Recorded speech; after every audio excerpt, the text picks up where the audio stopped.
Ethiopia has finished the filling of a gigantic, contentious dam on the Blue Nile River for a second year, official media has stated, a move that is certain to irritate Egypt and Sudan, who have long opposed the project. Ethiopian government has stated that the $4 billion Grand Ethiopian Renaissance Dam is critical to the country's economic development and power generation. However, the project has raised concerns about water scarcity and safety in Egypt and Sudan, both of which rely on the Nile's waters.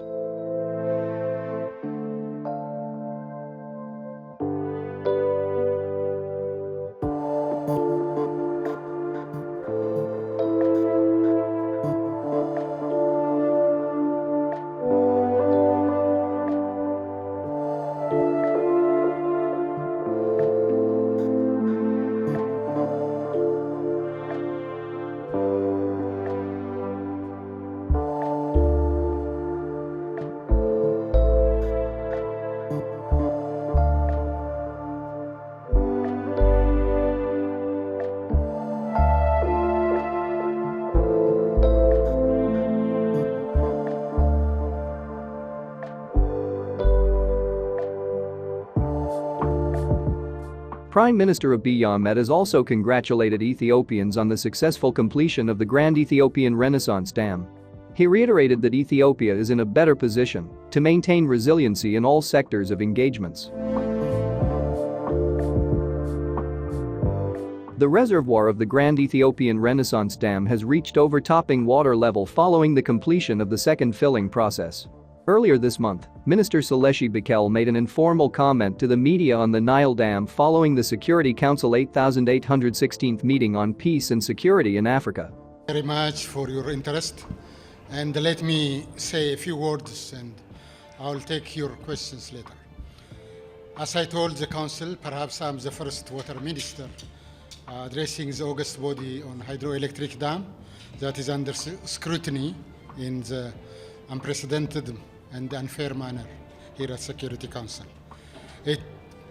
Ethiopia believes it is an unfitting use of the time and the resources of the UN Security Council to discuss the Grand Ethiopian Renaissance Dam. Nevertheless, I have voiced the concerns and the just causes of my country, Ethiopia. Let me reiterate that we are dealing here with a hydroelectric dam.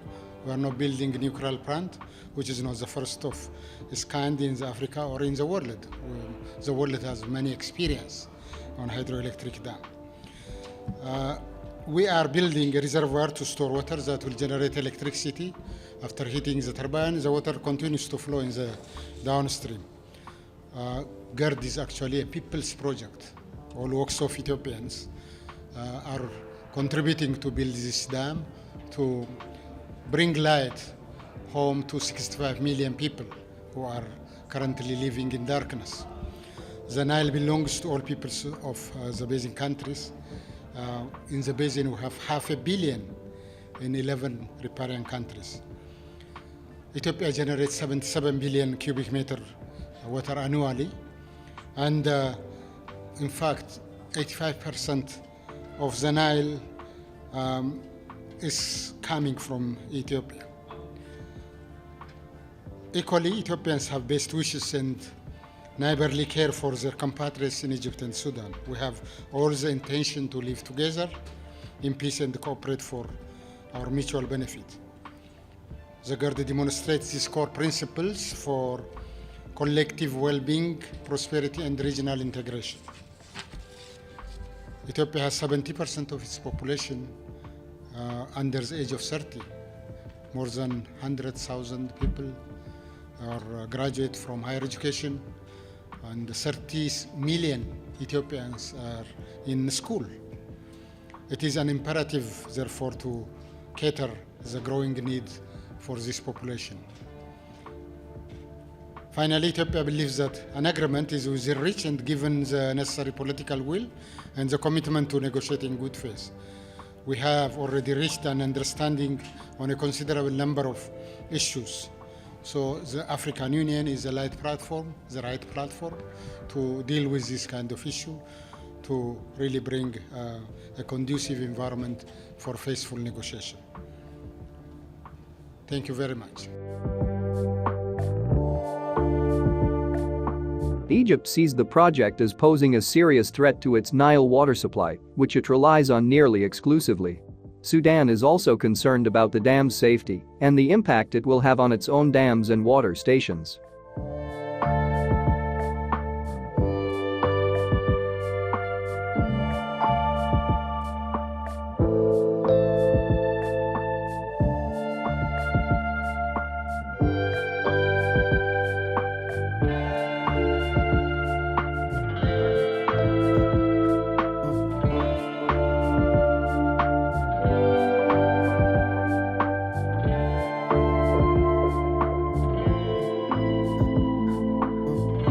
The Egyptian government said it received official notice from Ethiopia last month that it had started filling the reservoir for the second time and it had opposed the move.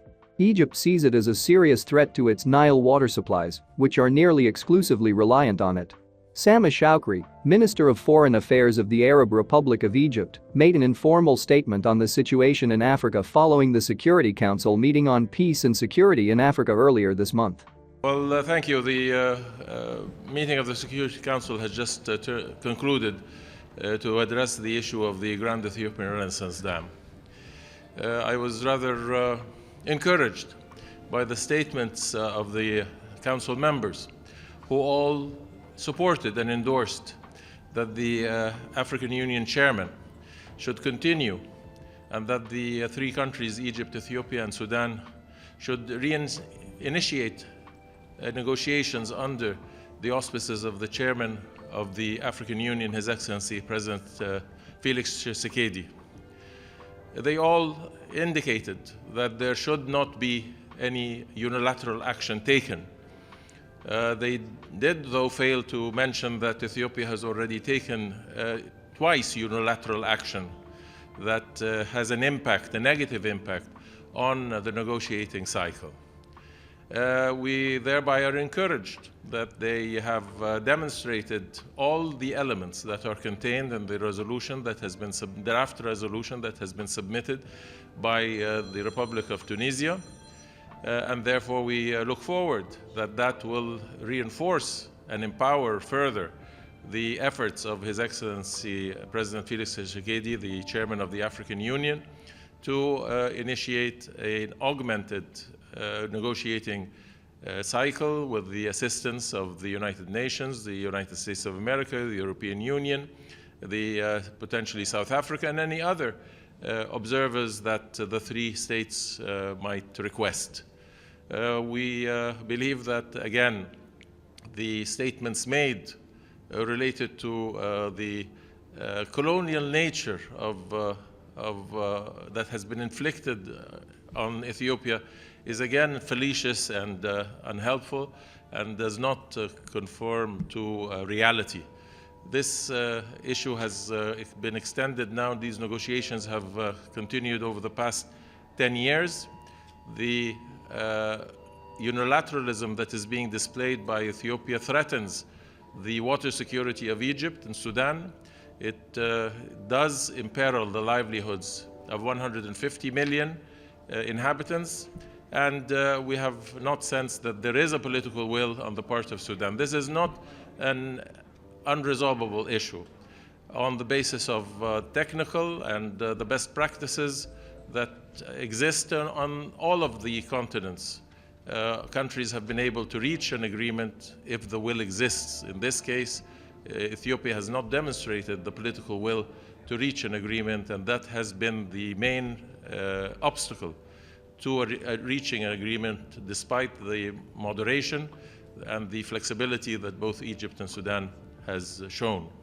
So we look now to the Security Council in its responsibilities in the area of preventive diplomacy to reiterate exactly what the 15 members have indicated in their statements, that they are supportive of the reinitiation of the negotiations under the auspices of the African Union and in an augmented fashion that allows the observers to provide the guidance and the recommendations and the technical expertise that might bring the countries to an equitable and legally binding agreement that can fulfill their aspirations that responds to their needs and that diffuses the potential escalation of conflict that will have dire consequences on the region and on the African continent as a whole.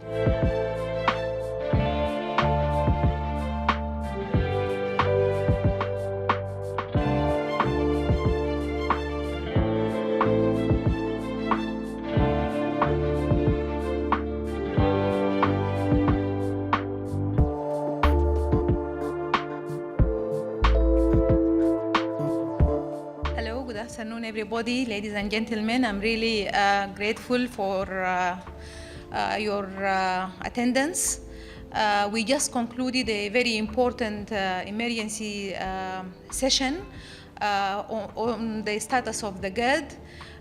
It was a very good chance for all of us to present our case. Actually, Sudan demanded or requested of the UN Security Council to convene this session. It is now the second session in a row since last year to concern or addressing the status of the GERD. What we have heard there is really encouraging that this is a very important matter that is taking the interest of the world because it is a matter of imminent threat to the stability and the security of an important region in the eastern part of Africa, and that though the people already got engaged for more than 122 months in lengthy negotiations without reaching an agreement, and that there is a need for imminent or direct support for the African-led process to be augmented to finalize a legally binding agreement. The problem here, already the filling of the dam started since last year. This didn't only threaten the strategic security of water for Sudan and Egypt, but also it inflicted direct harm to the people of Sudan last year and this year. So for this case, we are calling for the UN Security Council to encourage the three parties to engage in the African Union-led process and to be supported and augmented by the international partners, the United Nations itself, and the United States, and the European Union, as well as the South Africa. For this to conclude the legally binding agreement within a limited period of time, we suggest 6 months, not more than that, and we believe it's very possible if the political will is available. What we heard of the members is encouraging, and we believe we will have something that helps supporting and in preventive diplomacy to prevent this important region into falling into any conflicts or more conflicts, as we hope.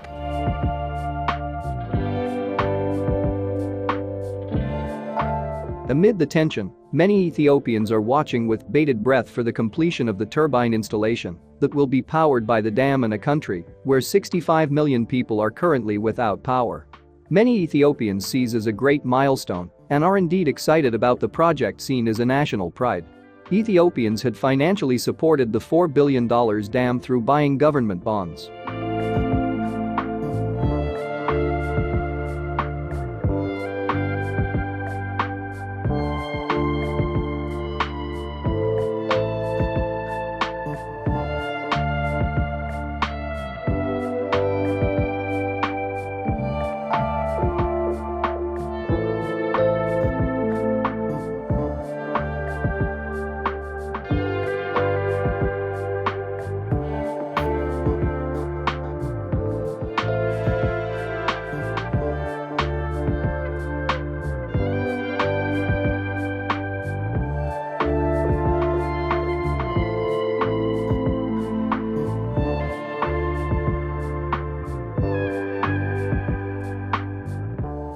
If you enjoyed this video and would like to get more from a definitive information about trends and mega constructions projects in Africa, subscribe to the New Africa channel so you don't miss out on any of our future videos.